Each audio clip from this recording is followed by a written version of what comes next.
Hey now. That is a Parabanal classic right there. That is the absolute best photo I've ever seen of you in my life. It was the last time I posed outdoors. This is 2 weeks before the 2001 Mr. Olympia. And that was taken by Parabanal.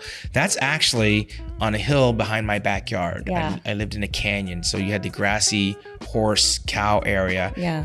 I'm barefoot out there. You should have saw me get to that spot. Yeah. Tiptoeing through all the thorns and all that good stuff. But it was a great photo session because the sun captured, this is natural lighting. Yeah. The sun captured what I didn't know I had on my physique. Naturally, I carried the last bit of water in my quads. So they're not as separated as my midsection. And I am 2 weeks out from going to stand on stage at a Mr. Olympia. That's natural lighting. Yeah. Per Bernal is a black and white photo extraordinaire. He's a great photographer. These are not manipulated. People thought back in the day that, what did they do to your thighs? A Photoshop That's photo. what my thighs look like. Yeah, they didn't have Photoshop back in 2001. And it captured me in such a way. When I shaved my head, I used to think I looked like Yul Brynner, or at least I wanted to. Yeah. But it would only be when I died down and my cheekbones would come out. Yeah. And I watched In the King and I and I think it's the 10 Commandments with Yul Brynner. I was always trying to capture that serious look when the camera went off. So I'm not smiling, but I'm not frowning. I'm not grimacing. I want to make it look easy. Hitting this shot takes a lot. So on my left hand on my hip, I'm actually pushing against my leg. Yeah. And at the same time, I'm trying to open up my thighs so you can get some detail. Right. On the other side, I'm pushing down to my belly button to bring out my tricep, my traps, my deltoids, and I'm blowing out all the air to bring in my serratus, my intercostals on the side of my abdominals. Yeah. And then I'm trying to relax my face.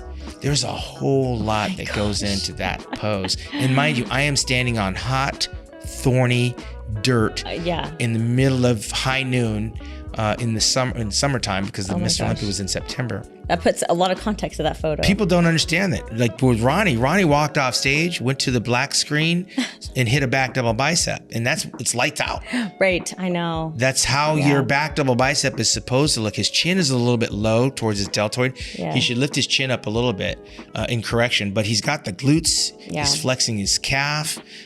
He's got his wrist turned back, which makes a peak on the bicep. That's a textbook double back bicep by Ronnie Coleman. And mind you, he is 5'11", 260 some odd pounds, and I am 5'7", maybe 215 pounds. Well, huge difference in our size and height. Shawn, you're so well proportioned. I mean, I think a lot of people think that you're taller than you are. Yeah, you know, I like to think that too. Yeah, but you know, you were definitely in an era where things started shifting. Sure, you know, was right. We looked at some athletes who had significantly less muscle, and you were holding true to what you believed was the most aesthetic look. You were giving the judges a different option to choose from, but you also had to play the game and try to pack on as much muscle as you could so that you could be competitive. Sure. And that must have been such a interesting generational shift, because that's really where things started changing in the world. Yeah, one of my mentors, John Brown, who started me as a teenager,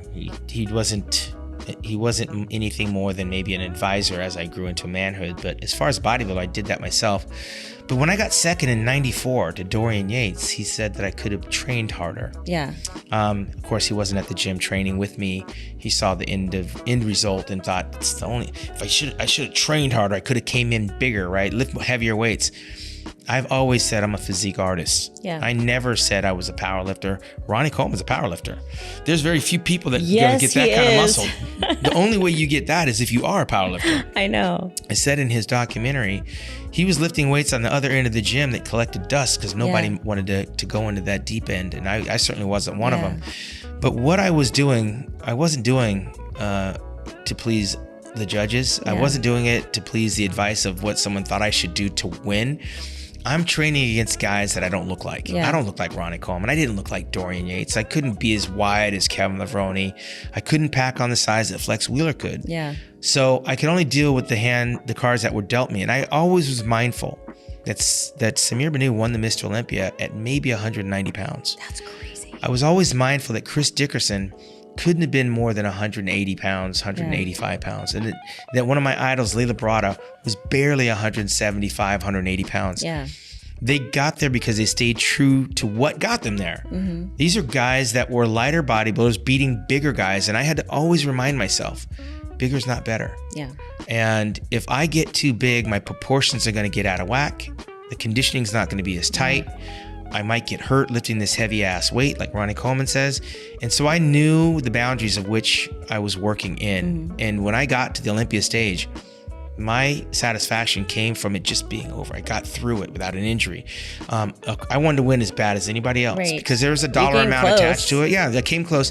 But the validation came from finishing the race because I knew when the show was over, and Labrada showed me this. Yeah.